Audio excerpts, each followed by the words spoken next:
are you not successful at it? Or do you set yourself up for failure because you have two small children whose lives are anything but routine? And you think in your mind, tomorrow's the day.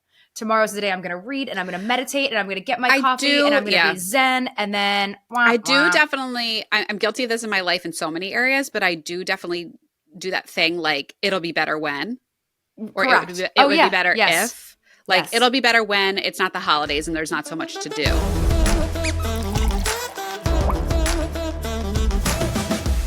Hello, we're back this week, and we're talking about routines. We're going to try and make life a little easier and share our routines, other routines that we've heard that are really good. There's a really good book that's been circling and trending. What is your relationship with routines, Kacie? Because mine's so-so. I want so badly. I think I literally crave a routine. Yeah. Because my life for the last, I don't know, I would say 5 years has had no routine whatsoever, like literally nothing, where I lived week to week and day to day. And I want a routine. Yes. Like I really crave boredom. And did you find yourself craving it more as soon as you had Jack too? 100%. Yeah. Before he popped out, you're still as mobile if you don't have hyperemesis or, if you're not puking your guts out, like my friend. If you're not, Gianna. Not planning your daily life around location and proximity to a toilet. Sure. Correct. No, I had a specifically great third trimester until I developed, what did I have? High blood pressure. What's it called? Why can't I think of it? Oh, was it preeclampsia? Preeclampsia, yes. Yeah. But no, I was cruising. I would love a routine, and I think we're close to it. I think we're close to getting a routine, but it's still a little bit up in the air. And I also have like the best intentions, but I lack the foresight to plan things out. Let's start with this. What's Jack's nap schedule? Is he on 2 or 1 a day? He is on 1 big bomber nap. He goes down, this is weird, between 12 and 2 p.m. So just depends on how tired he is. Like sometimes I'm a fan of that. I think that's fine. I think that's like but he'll life. Sleep like an hour and a half. Some days you're home at 12, some days you're home at 2, like whatever. Yes. Yeah. And he's good. Like he had a doctor's appointment today and we pulled in and he was like this in the back seat, like head down, hunched over, ready to go. But then I brought him into his room and he was like, no, thank you. I'm not napping. So I think today's just a no nap day, but we start getting ready for bed around like 5:15. And I really like our bedtime routine. And it takes us about like door to door, 45 minutes to be like, make a conscious declaration. Like we are going to go to bed. We do the tub. Eric and I always get him dressed for bed. And then sometimes we'll do a book and he does his bottle and I put him to bed. Mm-hmm. So usually that's about like an hour, I would say, door to door. What about you guys? So it sounds like you have night down pretty good Nighttime. And nap time pretty good. What's the morning like? Is that where you struggle? That's certainly where I struggle. Yes, because it's like he doesn't like to eat right away. So we're playing. I'm trying to make coffee, but then I'm trying to start this new workout routine and like diet lifestyle routine where I work out before I eat breakfast. But I'm like, when am I supposed to do that? When he's awake? At 4:30 in the morning. At 4:30 in the morning. I will never be that person who Me goes neither. to bed and gets up like before the sun and 2 hours before the child. And I wish I was, but I'm not going to do my gratitude book. I need to interject here. There's this quote that I saw online and it is so true. And it was something along the lines of like, why do we give morning people all the power? We give them way too much power. It's like, we're looked at as the lazy ones because we don't want to be at something at 8 a.m. or we don't want to wake up at 6 a.m. But then as soon as we say like, oh, can we meet for dinner at like 8 or whatever? And people are like, oh no, that's way too late. I wake up early in the morning. Like, okay, I will say as a mom, I hate an 8 o'clock dinner. Now, I used to thrive on an 8 o'clock dinner. But now I do not like it because 6 o'clock comes fast. Yeah. During the week, I don't like an 8 o'clock dinner, but during the weekend, there's something like you're just in weekend vibes. You're like, you know what? I worked all week. I can like allow myself to do this. I'm also just a night owl. I have Same. zero energy left from like 2 to 5 p.m. And then you come alive. And then I come alive. I come alive at like 9 o'clock at night. From like 9 to 11 is when I do my best work. But yeah, this whole thing, like I just, and there are people like that. There's actually, I remember when I used to work in healthcare, there is studies about how like it is a genetic function, whether you are an early bird or a night owl or whatever. And there are those people that can be perfectly functional off of 4 hours of sleep. And that is not me. It never will be. But yeah, I agree with you. I'm just not one of those people that will wake up. In my early 20s, I was fine on 4 hours because I did morning had TV. To be. Yeah. Well, I didn't have to be, but like I still wanted some semblance. Like I wanted to go out and drink with you on Wednesday nights. Yeah. And you didn't get out of work until 5 o'clock. Yeah. And I was supposed to be in bed at 7. So that wasn't working because I had to be on air at 4. Okay. So go back to it. So what's your morning schedule? What time do you wake up? Whenever my son tells me to. Yeah, it's true. What's his normal wake up? If truly, I feel like when we're on the West Coast, Eric and I were just talking about this. When we're on the West Coast, we're up at 7 in the morning. I don't care what time I went to bed. Yeah. Out here in Florida, I'll go to bed at 11 o'clock and it could be like I could sleep until 9 a.m. Oh, 10 a.m. Same. I don't know what it is about the time zones. I always joked that I thrive on West Coast time because of that. Like, I think that I was born in the wrong hemisphere because I should be, when it's like 10 o'clock, my body doesn't start working appropriately until 10 a.m., which is 7 a.m. in California time. So pause on that totally point. Agree. Your body doesn't start working appropriately. So these morning people that are all the CEOs, that are all the billionaires with a B, is it because they are fully functioning at the start of the day? Like they've been up for 4 hours at 8 a.m. That's interesting. So maybe they're just like raring to go. Like the machine's hot. Yeah. I think it's that. It's probably some sort of thing mixed into it too of like maybe they are just the really good routine type people. Like, but if we go back to you create your own reality and you manifest everything, you're manifesting them to be even better. Yeah. I don't know. I mean, my husband, God bless him, I think I always joke he's like one of the dumbest people, but also the most brilliant person. Like I think anybody thinks about their husband in the like, oh my God, where's the keys? I'm like, they're literally in the key holder where they always are. Right. But he's like husband dumb like that way. Eric is like he'll have a bug bite and be scratching it and I'll be like, I can give you cortisone. He's like, no, I'm going to let it ride. Or like he'll have like a blaring headache and I'll be like, can I give you some Excedrin? He's like, no, I'm just going to let it go. I'm like, let me help you. But wait, going back. But I just wanted to finish that thought. Okay, go ahead. Because I do think my husband is a brilliant person. Like I am very fascinated by the way that his mind works. And he is a very routine set creature of habit type person. Like he wakes up, he does the same things. He has the same things for breakfast. He has the meetings at the same time. What is his morning routine like? Well, like you said, our morning is really based on whenever Sienna gets up, which this morning was at 4:55. Do you guys switch? Let's go back to that. Let's go back to the beginning. Yeah. Who gets up? How do you decide? I would say it depends on what her sleeping patterns are like. If she's in a really like hot phase of she's getting up a lot, we switch. When it's just kind of here and there, it's actually mostly him because he wakes up earlier than I do anyway. So he's always like, I'm up anyway. Like I'll just go. Right. But like last night was so insane at basically 5 a.m. that I was like, he got up with her initially and then she won't go back to sleep. And then I was like, all right, I'll take this. Well, I remember there was a point where Asher was still doing the nighttime feeding thing. Yeah. And Sienna was having a ridiculous sleep regression. And Mark was just like, our pets' heads are falling off. Yeah. And there are times where I've had to sleep in a different room because I'm like, listen, this doesn't make sense for both of us to be getting up. Miserable. Yeah. So I'm like, let's just switch on and off. I'll take the monitor to a different room one night. You take them out. Like somebody needs to be firing at all cylinders, right? Like in order for this family to function, someone needs to be or working. Both need to at least be 50%. Both can't be 0. That's not. Eric and I were switching on and off.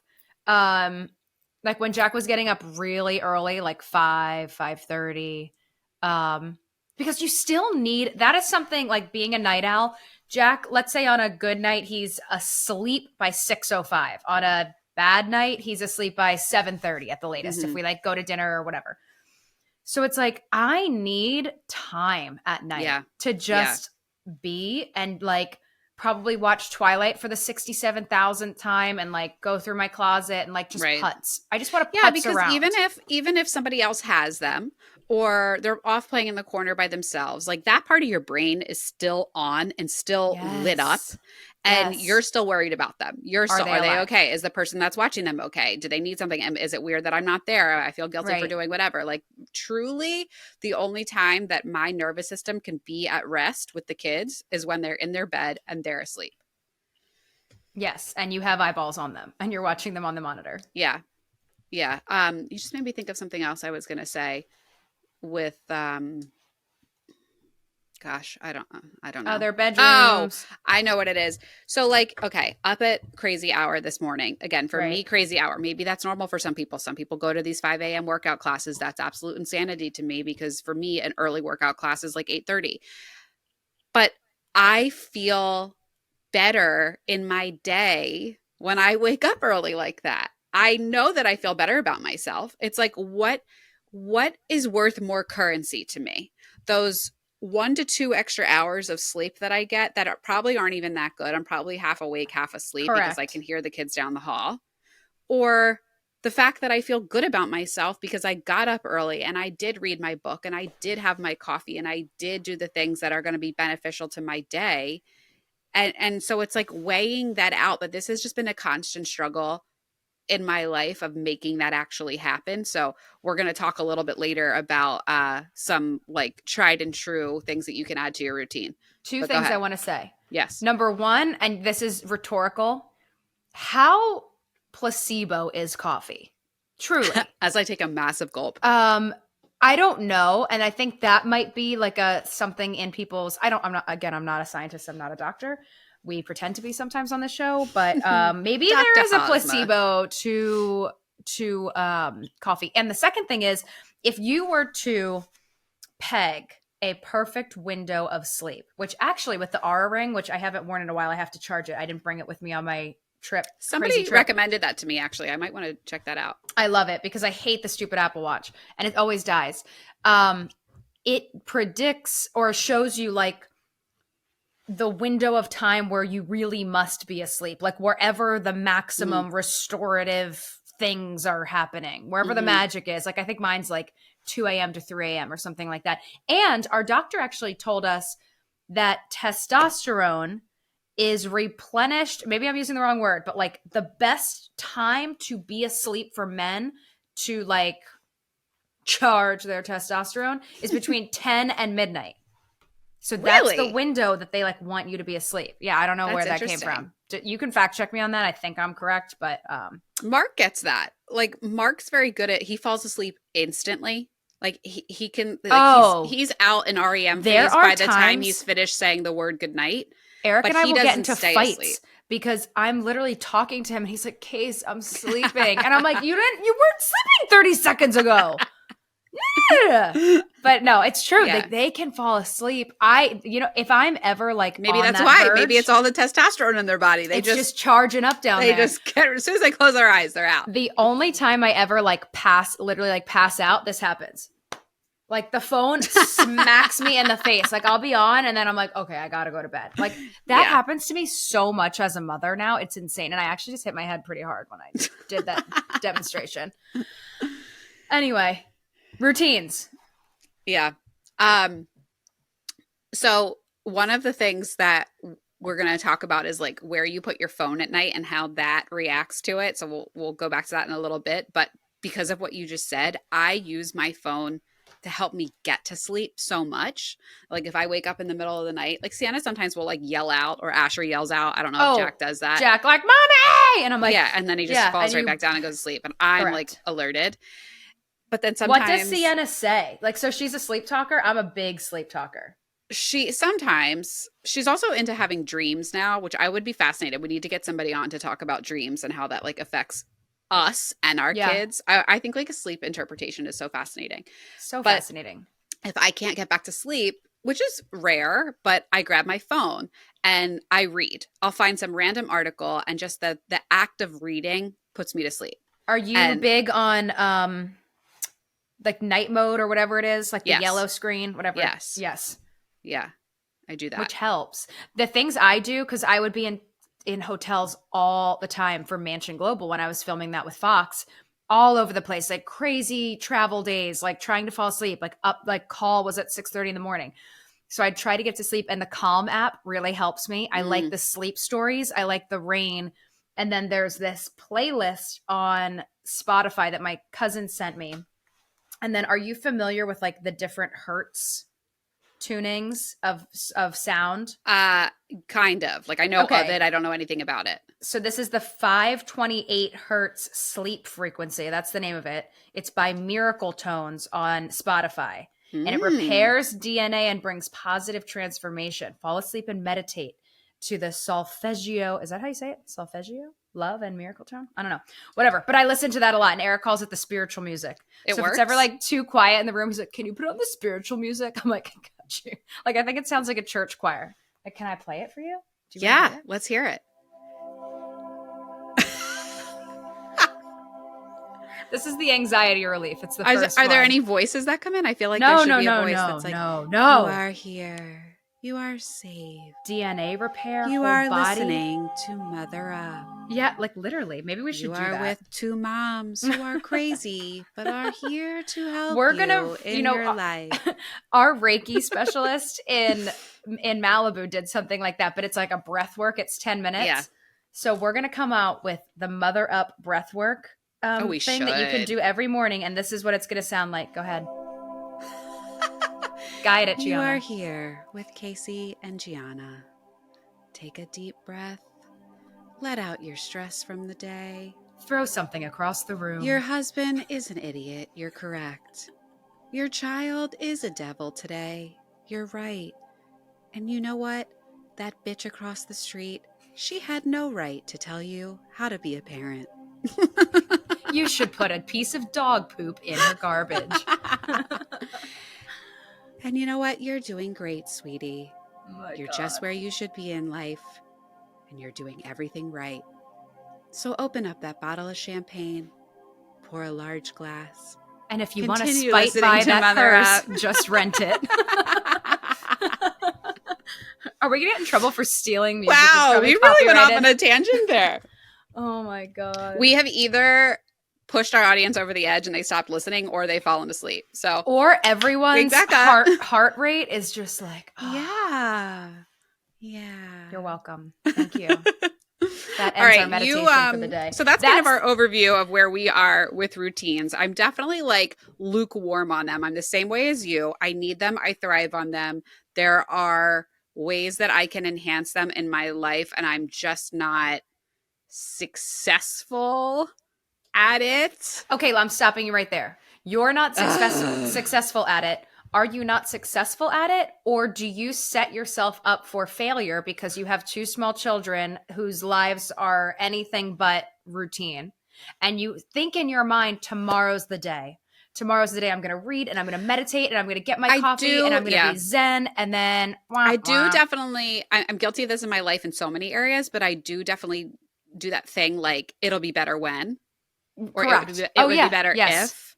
Like, it'll be better when it's not the holidays and there's not so much to do. Correct. Or it'll be better when I'm feeling better and blah, blah, blah. It'll be better when Asher's, a year old and walking or in school. And it's like, well, I don't really want that to come right now. Yeah. He's just a baby bird. Yeah. I mean, so much of it is like the hurry up and wait thing, right? So it's like Sienna was up at 5:00 this morning, but were we still rushing like mad women out the door to get her to school on time? Absolutely. Mm-hmm. Because it's like not all of a sudden it all happens and then she doesn't want to do it when you want her to do it. And it's a whole thing. So yes. But anyway, you found some good stats or just information about routines and why they're beneficial to our life. Well, to your point, they say all these Fortune 500 guys, all these billion and women, all these, anyone in a position of power has this like very structured routine and they're very type A or they like things a certain way. 92% of highly successful people have a solid morning routine. 88% of wealthy people dedicate at least 30 minutes daily to reading. I do believe that. I hate reading with a fiery, burning passion. I fall asleep. I hate reading. And you know what it is? Like, I get myself so worked up, like, oh, I'm going to start this book and maybe I'll hate it. So I shouldn't even start it.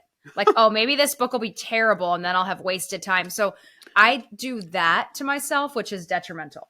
63% of successful people set an alarm at night and wake up early. I mean, I think everyone has to set an alarm. Do you do that though? I set an alarm. Like we're saying, like our children are our alarm. Yeah, and that's not good because then I feel like I'm jolted out of sleep. I don't really have time to like take a breath because she's like screaming or she's just upset about something and I have to go right to her. So yeah, that's I've always been that way though. I've just never, even when I was in the corporate world and I had to be somewhere at a certain time, like I was a snoozer beyond belief. That snooze button. I always usually like wake up to tinkle around like between 4 to 5. You wake up to tinkle? 4 to 5. Eric used to think out, he's like, why do you baby talk? Because I always called it tinkle. I'm like, I'm going to go to take a whiz. Like, no, I mean, I always called it tinkle.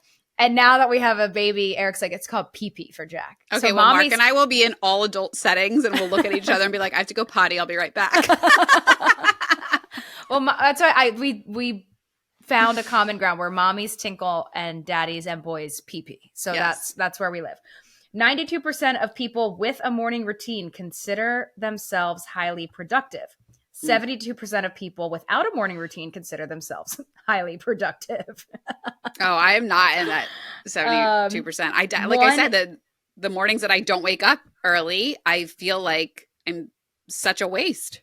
And then that permeates in the rest of the day. Well, yes. I don't like this one. 1 in 3 people who begin the day by cleaning up their homes and beginning their chores claim high productivity. I like things. I cannot go to sleep unless the kitchen is clean. Yes. Like I need things clean, put away. But the thing I'm terrible at is unpacking suitcases. I'm so bad at that. Oh, mine from Monday is still sitting behind me. But if overall, 88% of people report having a morning routine, and another study stated that 7 out of 8 people report having a morning routine. I don't buy it. I do not buy it. Like what, you wake up and you have to poop and then like you make coffee and then you get in the car and go to work? Like I don't consider that a morning routine. I consider that like being alive, right? Maybe. Like because you poop every day when you wake up doesn't mean that you have a morning routine. Like you didn't decide that. Your body's like, no, but I guess it's the decision to not get back in bed or the decision to not some of it is if you have a job, if you have somewhere to be, if you have school, that is your routine. I consider routine non-essential things to life. That's what, like, you got a shower, you took a poop, you brushed your teeth. Like, I don't think that's routine. I think that's like congratulations, you have good hygiene. It could be. Right? I'm not knocking anyone because I'm that person. I don't poop in the morning. But I think I'm that person. I think that is the lowest form of routine. That is a routine. So am I a glass half empty girl? So here's the thing for you, like to other people. Okay. So like other people, they have to wake up in the morning and they go work out. That's essential to life for them. No, it's not essential to life. I am not one of those people. Neither is brushing your teeth. You don't die if you don't brush your teeth. You can't. That's a routine. No, if you have rotting flesh in your mouth, you're going to die. Okay. Years later, you're not going to die at 3 p.m. because you didn't brush your teeth that morning. So this is where we disagree. I think that there is a spectrum of routine. Okay. And I think this is actually a really good point because you can say to yourself, it's not that I can't do a routine because I actually am doing a routine. You're absolutely right. That's why I'm not getting better. If you're waking up in the morning and you're taking a shower and you're brushing your teeth and you're combing your hair and you're putting your contacts in, all of that is a routine. You are fully capable of adding other things into it. It's just a matter of how you do it. I would actually car crash if I didn't put my contacts in. I would actually car crash because I cannot see.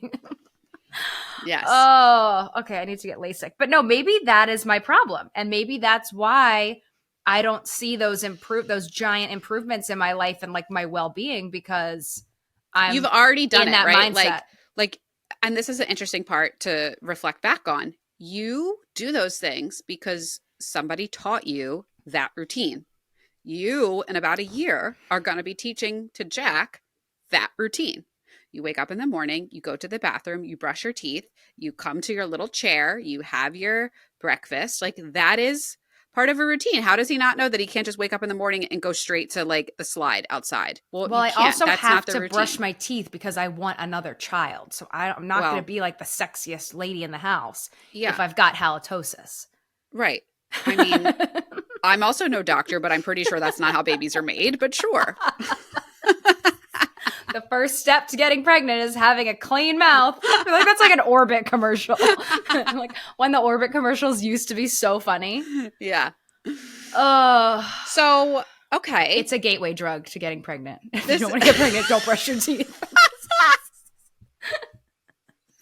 Right. And Eric's just going to be like, wow, you're smelling extra fresh like, today. There's a green haze around your head. What is that? Oh, I'm sweating. Oh, all right. Any other stats for us? No, I just put me out to pasture at this point. Oh my God. No, those are my stats, but I really am interested in your tips because I think, like I said, like I'm my own worst enemy, and I think a lot of people are probably saying the same thing. Like, or maybe people are yelling at me and they're like, you know what, brushing your teeth is a big deal in the morning. But no, there are steps, and you talked to me about it before the show that are like, whoa, that would help me. Actually, you say that in jest, but I you know, we're both laughing about it, but I really do want to take a minute to say, brushing your teeth can be a really big deal. Brushing your hair can be a really big deal. Showering can be a real effing big deal. And I say this from experience. If you are going through a tough time in life, if you are depressed, if you are suffering from anxiety, that SHIT is so hard. It's so hard. It's you're right. hard. You're right. And we should be more sensitive to that. But I think we're very much aware that is all, you know. I remember when I was like a month out, like, I didn't want to put on makeup. I was just like, oh, I just want to be in my pajamas. I'm just over it. Yeah. It's not an accident that's like a joke in society about like, oh, mom got to shower today. Yeah. Not because of time, but also just because like when you get that free moment, like that's not what your body is finding the priority. The priority is, oh, I need to eat something. Oh, I need to sit down for a minute. Yeah. You know, so it is really hard. I mean, I always used to say when I was in the throes of my grief that like you could know how I was feeling based on what my hair looked like. Because there were times where I would look at the brush on my counter and be like, I physically cannot even pick that up and do this right now. Like that is just too much. That's too overwhelming for me. And that's okay. And that is perfectly fine and okay. Yeah. So, I remember even like the negative self-talk, I would say like when I did shower, like right after when you have to like keep everything clean and your sutures and this, that, and the other thing. And you have to do the sitz bath, which, I would be like, oh my God, like Eric probably thinks I'm up here having a spa day. Like I shower 4 times a day. Like he probably is just like, ugh, what's she do? You know what I mean? Like it's just, it's not. Or you hear the baby crying downstairs, and despite the fact that there are 4 people run out, with it, you're like, able-bodied adults with no blood coming out of their bodies. Yep. Yeah. So we certainly don't discount that could be your situation. And if you are listening and you're struggling with that, like we applaud you for brushing your teeth today, for brushing your hair, for taking a shower, whatever it is. And like, as we just said, that is part of a routine. You are at least doing something to take care of yourself, and all of this stuff can come in small steps. And if you don't feel like you are in a place where you can make a good routine for yourself right now, totally fine. That is motherhood. That is a part of this. Save this episode for another time. But you are not alone, and you need to ask for help. Yes, but ask for help. Find help. There is better help. There's friends. There's family. Message us. Send us a message. So I've always heard, so I've tried a couple other apps. There are apps out there. I know like one's called Greatness, and it's like, it teaches you like the theory behind habits and why they are good, or like how you need really like 3 days for something to set in, or just, you can't say you're going to switch up your whole routine at once. You really need to kind of like let things like a drip effect. And the idea has always been like, just try to make things as easy as you possibly can. Like make it so that you have to like trip over this stuff in order to add them into your routine. So My best friend, Brittany, who I've probably talked about on this podcast before, has been reading this book, Atomic Habits. Since she mentioned it to me, I've now seen it everywhere. Everywhere, it's yes. definitely trending. The writer was recently on Good Morning America. They were on another podcast that I listened to. And I think also with the start of the year, people are in this phase of like, okay, how am I going to make this year better than the last? How am I going to be a better person? Let me change my routine. So Brittany did a really nice recap of some of the really important things that she's learned from this book. Again, it's called Atomic Habits. We'll link to it in the show notes. And Brittany is Spark Notes. Thank you so much. We have Spark Notes from Brittany Hook. Okay. Number one is that location matters. Location where you do things. And this certainly rings true for me. So hi, you're watching me here in my closet because this is where my desk is and I have all of my work stuff here. But there are times where I'm trying to get things done here. And if there's laundry piled up behind me or there's my suitcase that I haven't unpacked, like yesterday, I couldn't be in here. This wasn't going to make me productive. So I picked up the things that I needed and I went upstairs to another room and just had like a clear physical space around me to do what I needed to get done. So if you're finding that you're not being productive in your space, try to identify other places, a Starbucks, a coffee shop. Sometimes I need to get the hell out of the house. I can't just hearing the kids or seeing, dishes piled up, everything. And I'm like, this is not priority right now. I need to just get out of the house. But then do you ever, like if my closet is a mess, because we talked about this last time. When I travel, I need to physically try on everything. And I'm just like, try it on, doesn't work. Yeah. So sometimes I get massively overwhelmed when the job is so big and I don't know where to begin. And that's like just beginning is another good step. Like just start. Yeah. Little steps. Easier said than done. Right. Not telling yourself that this whole thing has to be done. That's another thing I try to do is all or nothing. Or just even like I've tried sectioning off my to-do list between like morning and afternoon. Or like heavy lifting or like desk stuff or physical stuff. Yeah. Instead of saying, here's all the things that need to get done. Well, yeah, they need to get done, but they don't need to get done today. Right. Like this morning, all I am responsible for is this and this. Right. And then because I also am so guilty of, I didn't do enough today. I didn't do enough. Look at how many other things are on the to-do list. Well, no, if I got done just the two things that I said I needed, and like if you give yourself the space to say, okay, these are the things I need to focus on right now. Where is my location that I can get them done the fastest and the easiest? That is probably going to be a lot easier than trying to find a spot where you can tackle 9 different things on your list that are probably varying types of difficulty and, make sense for that. Take the dry cleaning. Not on the top of the list. Like that can fall off. But if the dry cleaning is also next to the grocery store and you can kill 2 birds with one stone, But I think a win is, like you said, accomplish a few things and play with your kids. And what you do, which I love, is you do no phones during dinner and then during bedtime, which is so like you're still a mom. Like don't. And that's, I think, what so many people who are grandparents now or who are, later on in life, they're like, don't worry on the perfect house and everything is in place because someday your house will be perfect and there won't be any fingerprints on the windows and there won't be any toys to trip on. And I know. I've tried to get better at that. I definitely have been. Even if just your common spaces, you're like, okay, you know what? Like the upstairs might be a mess. The playroom might be a mess, but like the kitchen and the living room are clean. But I'm like you. I still need to clean the playroom every night. I don't care that they're going to wake up. No one's coming over between the hours of 8 p.m. and 6 a.m. But it's just for my own mental sanity. I need to have it clean. I would have to clean the playroom. But I had a Virgo, so he cleans the playroom. Oh, that's nice. He's insane with putting things back, which is great. Nice. Listen, sign me up. Number 2, make good habits easy. We talked about this a little bit.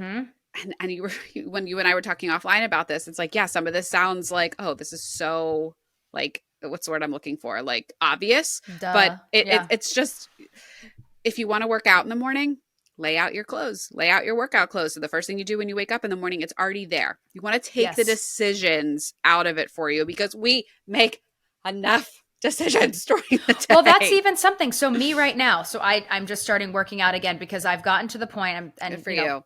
But thank you. But for like you personally, I'm to the point where like I look at myself in the mirror, I try on clothes and I'm like, we gotta reel this in. Like we are so far gone for me personally. Mm-hmm. Like we gotta reel this in. So it's even like, okay, I'm gonna go work out. Oh my gosh, like I only have a small workout shirt, and like I'm self-conscious about my midsection. Like my medium shirt's in the laundry. I can't go. Like I can't go with these little skinny babes to the class. But if you do it the night before, it's gone. You can't make excuses. You do it the night before. You figure it out. Right. It takes that like last minute thing, or even you just know that's one thing that's off your plate in the morning because it's done. I do that even if it's not for workout, but just like, okay, what do I want to wear tomorrow? Let me just take that off of my plate. So same thing. Do you want to read at night? Do you want to put that as part of your routine? Put a book on your pillow. Just put it right there so that you're getting in bed and you're literally falling into it. It's right there. Want to stop reaching for junk food? Put it at a higher shelf, so that you walk into your pantry and the first thing that you see are the healthier snacks. Or, this is a little bit more work, but meal prepping.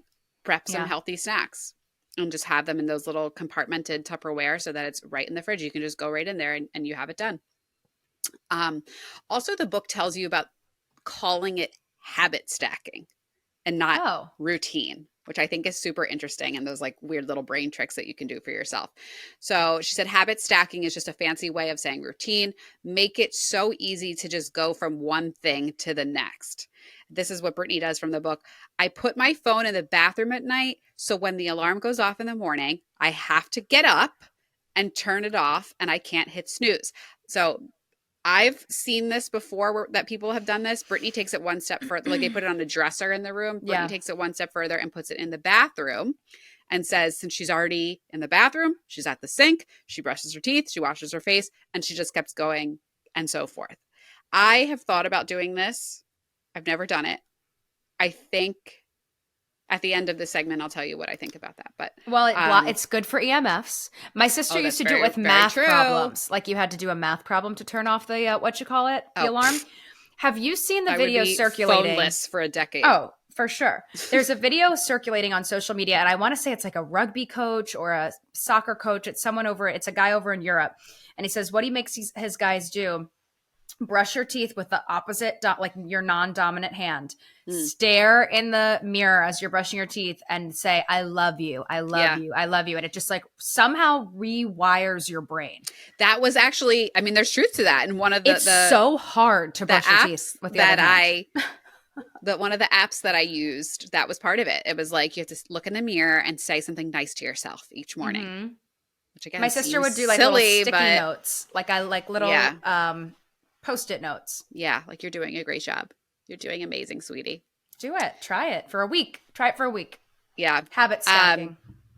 And then this I thought was cool too. She says, so from the bathroom, I walk down the hall to the guest room and I immediately turn on my playlist on Spotify that she has set up for her mornings. I sit down in a specific chair that is for reading and journaling. And I have a carafe of water and a glass out that I set out the night before. So I know I have to drink a glass of water first thing in the morning. I love that. I did actually start doing that too. And that was really helpful. Like I would bring it to bed with me at night. And then like first thing in the morning, it was there. And it's just an easy way to make sure you get more water intake in the morning because I definitely deprive myself of water often. I am not a Stanley I am such a camel. Like I really can go a whole day without water. Yeah. I don't drink when I eat. Like I know. Bad. We have to get better at that. Times. Okay. Well, maybe that'll be your thing that you try. And let's see. Oh, and then, okay. So she has another alarm that goes off as she's reading to say, now it's time to go work out and to kind of like move you from one task to the next. I do like that. And she said, yeah, it's about making things so automatic that there's no real thinking involved. The idea is that your habits become so ingrained in you that you don't even think twice about doing them, like turning on a light switch when you enter the room. This comes back to what we were just saying.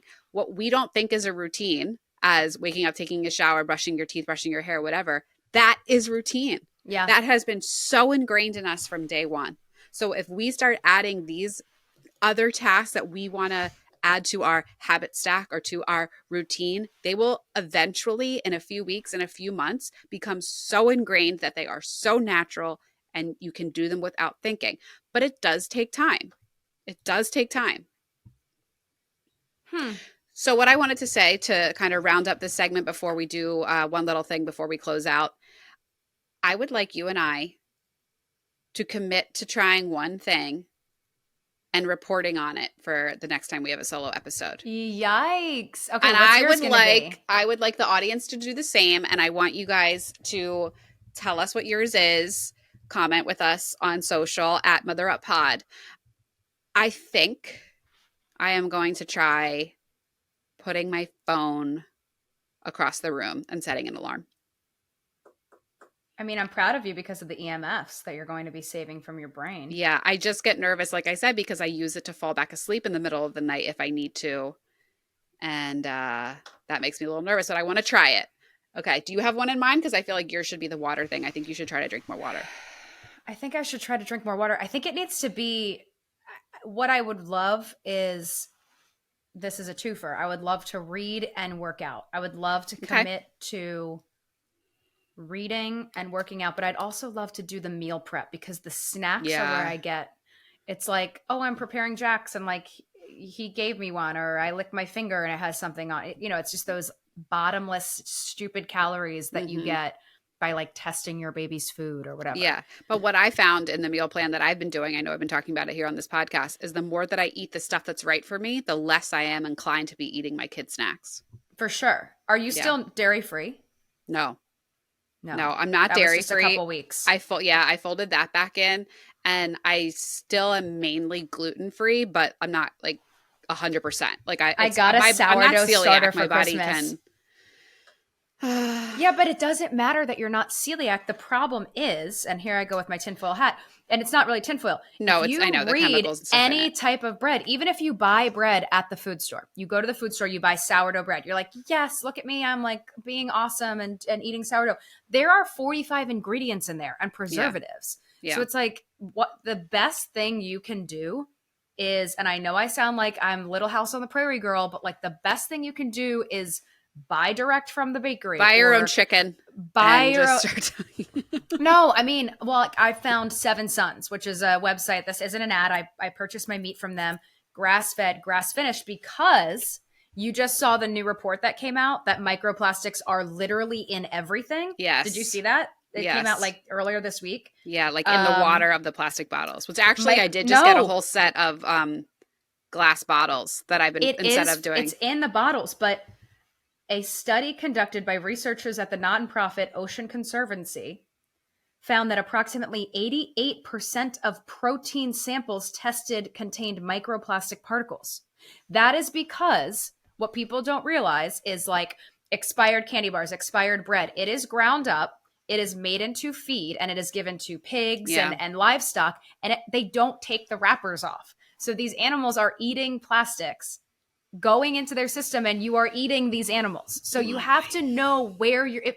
Listen, we're going to go out to eat. We're going to go out to restaurants. We're going to, do that kind of stuff. But it's like, if you can control what's coming into your home. Yeah. And a lot of times people don't realize the meat that you're buying at the grocery store.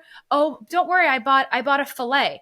It might not be from America. Like, you don't know where it's coming from, and you don't know what it's being fed. It can say organic. That doesn't mean anything.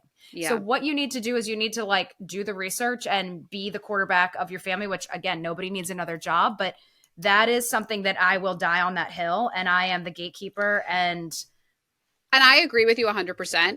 I feel though, like you just said, like I'm still going to live my life. So when I can control it coming into my own home, I do. But if I'm going to go out at night, or we're going, we're on the run or something, I'm like, grass fed and grass finished? Like, no, just eat the steak. Just eat the steak. Yeah. Yes. But it's definitely hard. Again, that book that we were talking about is called Atomic Habits. We will link to that in the show notes. And then before we close out, Kacie had a few hot topics that she wanted to share that she hasn't even told me. Before I go down my hot topics, I want to hear about your Bible study, because I've been wanting to do a Bible study, and I will do everything. Like, I signed up for Noom. I don't know if you're familiar with that, but that's like the diet, like eating. Oh, that's like a psychological thing. No, yeah, I signed up for that. Never did it. Signed up for Hallow. Like Hallow, it's like a Bible study app. I haven't done it yet, but you need to tell me about yours, because you're really excited about it. I am, and this actually fits in well with this conversation, because it is like something that I've added to my routine and my habit. Yeah, and my husband is Jewish and I came from a different faith. I was raised Catholic, but kind of like stepped away from the church. I don't really know where I fit in. I don't know where my thought is with religion. I've always said I'm not really religious. I'm more spiritual. I have a relationship with God. A lot of what I went through after the sudden passing of my dad put me in a complicated spot with it, right? Because I was like, how could this happen? If God was real, if God existed, if God loved us, why would he make bad things like this happen? But I then also found all the ways that God protected me and helped me through that. And that like having this foundational understanding of this higher power, like really helped me get to where I am today. And how many people you helped through your grief. Yeah, that was always a part of it. But it's like, I can look at it and say, like, I think God led me in that direction to help other people. And then everyone that I would help, it was like another Band-Aid on my own grief. Anyway, I just am very grateful for the place that I am in life. And I've wanted to be able to connect a little bit more. I realize that I don't really know, like, admittedly, like, yeah, I know that Mark and I are from different backgrounds and different faiths, but like what exactly are the differences? I know the overarching thing, but like I don't know enough about it. And I want to be able to convey a foundation to my children. Right. But how am I supposed to do that if I don't know enough? So I wanted to dive into it a little bit more. And there were like different things that kind of happened in my life that were like pushing me in that direction. And it was like, I guess, another way of like showing how God is in my life. And, I'm not trying to have an agenda on here. I'm not trying to push God on anybody or religion on anybody. I am totally open to other faiths and everything else. But I saw like how he worked. Like I put it out there that I wanted to learn more about it. And these little things started happening. So one of them was, I volunteer with a hospice organization, and that has certainly made me feel a little bit closer to my faith. The divine Yeah. And I was sitting there one day, I had a shift where I was allowed to use my computer, and I opened up an email. I get a podcast newsletter that I read every day. Obviously, we're doing this podcast. I want to stay up to date on what's going on in the industry. And at the bottom of it is always the top podcast for the day in the country. And that day on January 2nd, the top podcast was something called the Bible Recap. I'm writing it down. I went to it. The website literally big at the top of the page said start here. And it was like all the like apps that you needed to download, plans that you needed to do. So all in all, what it is, okay, something I never knew. You don't just pick up the Bible and read cover to cover. Right. There is a plan that you follow to help it go like chronologically for where it to make sense in reading it in today's world. It's set forth this plan. It's day 1 through 365. You do not need to start at the first of the year, but it is obviously easier if you do so. So that is why millions of people flocked to this podcast, the Bible Recap, the first of the year. So when I looked at it January 2nd, it was the #1 podcast in the country. But people across the globe are looking for something. Yeah. Because I think we're so far into the material concrete world that people want to believe there's something more, because there are wars and deaths and famines and pedophile islands. I find that hard. That's one of the things that I'm like hoping maybe to get answers from, because I find like, if there is a God and there is somebody who created all of this, why did you create it this way? Why are we presented with some of this horrible stuff that is going on in the world? How are we presented with people that think the way that they do? How are we presented the evil. with it's the opposite, it's the good and bad. And so it's about finding your path. And you are. Highly recommend it. I've talked to like a couple other friends. If this is something that you're interested in doing, it couldn't make it any easier. And like, I'm a very like, my husband always says I have analysis paralysis, where like, if I'm going to buy something, I will look at 7 different sites that have it. Is it better to get it on Amazon? Is it better to get on this site? Is it this cheaper? Is it faster? And I am shocked that I didn't do this with this, to be like, oh my God, should I go through this plan? Should I use this podcast? Should I do this? How should I get this Bible? And it was just like, this came into my world. Yes, came you into manifested it. A newsletter that I read every single day came right onto my page, literally said start here. And I was it was their podcast website. It was the Bible Recap podcast website. Okay. Yes. And there's different ways that you can do it. You can do it online. There's an app. You could just do it through a podcast. Like, they make it again, like any habit stacking we talked about, it makes it so easy for you to like trip over it. Like however works best for you in the morning. If you want to add it to your podcast playlist in the morning on your way to work, you know, do it. Do they have discussions? Like, do they have like okay, because that's really what I want. I want that interaction where like I took this verse this way, but maybe Susie takes it a different way. So you read I love that. You read the passages for the day, and there's only like 3 per day. So it's literally like a 5-minute reading. And then there will be like a 5 to 10 minute YouTube video or podcast associated with that day's readings, where the founder, this woman, Tara, discusses it and gives you like her take or brings it into like a little bit more of like a daily present day, like a homily. Yeah. What's the word I'm looking for? Interpretation. Interpretation. Thank you. And she's funny and she's like current and she's good. So so that's been something that I've added to my routine to be like, okay, I'm going to wake up in the morning.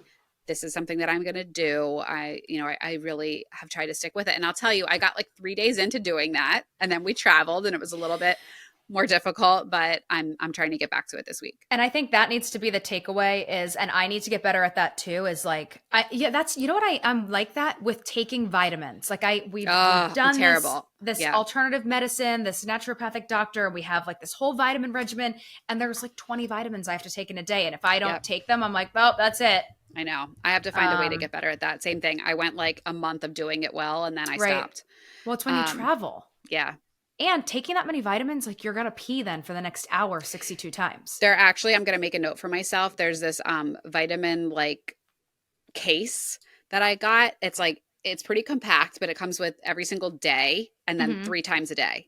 So like for me, I'm taking, so like instead of being like, okay, now I have to sort them out. Like I do it. I try to do it every Sunday night. Sienna helps me. That's smart. And then I just grab it for the day and I can take it with me and it has everything right there. So yeah, I need to get back on that. All right. Are you ready for my wild and crazy? I can't wait. Okay. So the first one, I'm going to do the wild one first. And I need to like move my document out of the way so that I can see your face. So I don't know. So we were landing at Fort Lauderdale Airport on Tuesday night at like 8:00. And the Jesse Waters show was coming on Fox right as we were landing. So I had it on my little TV on the plane. Because I've done like a crazy cleanse of not watching news over the holidays, which has been really great. After everything in Israel and after October and everything that's come from that, and then you still have the war in Ukraine, I needed to just like, and that is my privilege that, you know, like I can step away from it. I'm not living it. I understand that. But like, I just needed to be for a hot second, and I really haven't watched the news. So it was on, and there was no sound on. So I was just reading the captions, and I was like, I need to look this up because this is going to drive Gianna crazy. Oh, no. The Pentagon PSYOP unit pitched NATO on turning Taylor Swift into an asset for combating misinformation online. The Pentagon, this is what really grinds my gears. The Pentagon spokesperson, Sabrina Singh, pushed back against Waters' claim, referencing one of Swift's big hits by saying in a statement, "As for this conspiracy theory, we're gonna shake it off." Oh. Literally. And then she goes, "But it does not highlight that we still need Congress to approve our supplemental budget request as swiftly as possible. So we could be out of the woods with potential fiscal concerns." I'm like, babe, this is what taxpayer dollars are paying for you to figure out how to incorporate Taylor Swift lyrics into your press release? Like, come on. You know what else taxpayer dollars makes me mad. Are going towards? That Congress is quoting Bravo housewives in their testimonies now because this whole thing was Salt Lake City, and there was this thing about like proof, receipts, timelines. I saw that. Yeah. Here's what I'm going to say. And to quote a great who is no longer with the Patriots anymore, Bill Belichick, do your job. I missed that. He's not with the Patriots anymore. And Nick Saban is retiring. So we actually saw, if he's actually retiring, we saw his last game coached, which is incredible. I saw the other day that it was iffy for Belichick, but I didn't know that he's like one of those ones. If those of you listening are sports girlies, you probably feel the same way. Like, I don't remember a time in football where Bill Belichick wasn't there. No. As far as I'm concerned, Bill Belichick has been coaching the Patriots since he was 20 years old. But somebody tweeted something, I think it was an ESPN reporter, all of the coaches that have recently retired, and then it was like Nick Saban retired, and they're like, your childhood is over. Like, I was like, oh my God. Yeah. Like, it's over for everybody. I feel that way about the Eagles, like Fletcher Cox. Like, I don't remember a time where Fletcher Cox wasn't on the Eagles. I wonder, though, if Bill's gonna like pop up somewhere else, because he and Nick were together with the Browns, I believe, like way back in the day. So I wonder if Bill will pop up somewhere else. Like, maybe he just needed to, like, you know, after Brady left, I think the Patriots was just kind of a dog and pony show. Don't get mad at me for saying that, but I was there in the Brady era, and it was incredible. It was like a well-oiled machine, and then you know, the wheels are off the bus now. You were a sports reporter too. Yeah, you were really in it. You were in the thick of it. I was in the thick of it. Red Sox won 2 World Series, or 1 World Series, while their Patriots won 2 Super Bowls. But okay, so Taylor Swift, government agent, next. Taylor Swift works for the CIA. The next one is, here we go. Are you ready? Mm-hmm. The last time. Okay, so let me give you some context. There are 2 broods of cicadas that are emerging this summer. The rare dual emergence of 2 broods occurs every 221 years. There's a 17 and a 13-year brood. So the 17 obviously comes out every 17 years. 13 comes out every 13. I feel like I hear about this like every 5, though. Why do I hear about cicadas all the time? Because if it's 17 and 13, it's the difference of those. Okay. So when the 17 are like chilling, it's the 13. So that would make sense. Like 5, you know what I mean? Like around 5 years. So like 4 years. Okay. Anyway, they are coming out mid-May to late June. And this is the first time, the last time they both emerged was 1803. Oh, awesome. So this is the first time that they're Isn't this all something coming biblical out. Too? I didn't get to this passage yet, but I'm sure this is something about the world. That's another thing why I think so many people, and this sounds weird, but I think so many people are going back to the Bible because these biblical things are happening, like a war in Israel, or like cicadas are coming out. And like, you know, I think people are looking at that, you know, famine, there's disease, there's all this stuff. Do you remember, or have you, no, you don't remember because we weren't here. I mean, maybe we were here at a past life. The Carrington event of 1859. Do I remember the Carrington event? No, I just digressed, and I said we weren't here.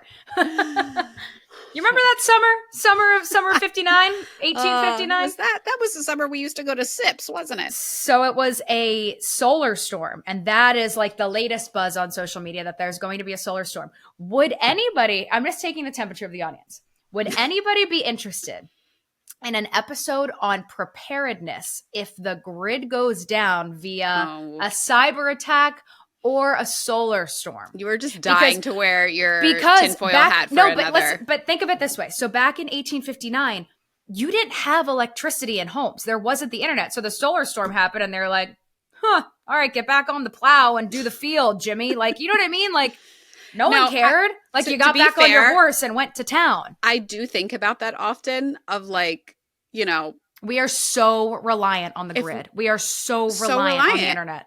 Everything. So, like, really, what would we do? Or is there some emergency plan in place? Like, no, there's not. Happen? Why is Zuck building a bunker in Hawaii? Here's my thought process, and I know I'm putting on my tinfoil hat. If there was going to be like, you know, the movie 2012 that came out where there were like tsunamis and earthquakes and lightning, and why would he build it in Hawaii on an island? Like, okay, you've got like tsunami, earthquake, volcano. Like, why are you building it there? But if there's a solar storm, you're just not going to be with Wi-Fi. So he's got hydroponics, he's got generators, he's got weapons, he's got securities. I don't know. I'm just asking the question. I'm sleeping in that day. I'm just asking the question. No, but it is interesting. Like, what would you do? It is. It's interesting and it's frightening. Don't be scared. Be prepared. The other thing I just wanted to soapbox about is Amazon locked my account because I logged on while I was in Mexico, and they just emailed me and told me that my account was closed and it can never be reopened. What? And there's also like no emails to get in touch with Amazon. So like, you can never buy something on Amazon again? No, it's like make a new account. So I made a new account, and it's like, that phone number is from another account. And I'm like, I thought you closed it. It's like, I have to go get a new phone to get an Amazon account. It's so annoying. Yeah, but I see what you're saying. And like, there's no like number. You can't just call up Sally in human resources and like have her fix it. No, I like found this obscure number, and I was like scared telling the guy because there's so many scams now. It's like very hard to find a number on their website. Yeah. I wonder if that's happened to any of the listeners. Yeah. Your Amazon account has been shut down. Please DM And Kacie if anyone has any last requests of the listeners, if anyone has any notes or tips or tricks on how to get your child to stop peeing through their diaper through the night, please let me know, because I use the Spoozies, I use the overnight diapers, but this kid has got some kind of bladder in him. Sometimes I think it's just phases. Asher went through that too. Sienna went through it too. Friends of mine that have boys, they go through it. I think it's just phase. Like it should be, maybe he'll be out of it in a little bit. So just keep washing the blankets every day. Yeah, basically. Stock up. Well, I guess you can't order more on Amazon. No, so. I literally can't. That's the problem. I cannot. My hands are tied. I've got to get on my horse and go down to town. Oh, my goodness. Feel bad for me. I think we have to go. I think we have to go. On that note, we're cutting Kacie off. We are working on our routines this week. We love you as always. Find us on social @MotherUpPod.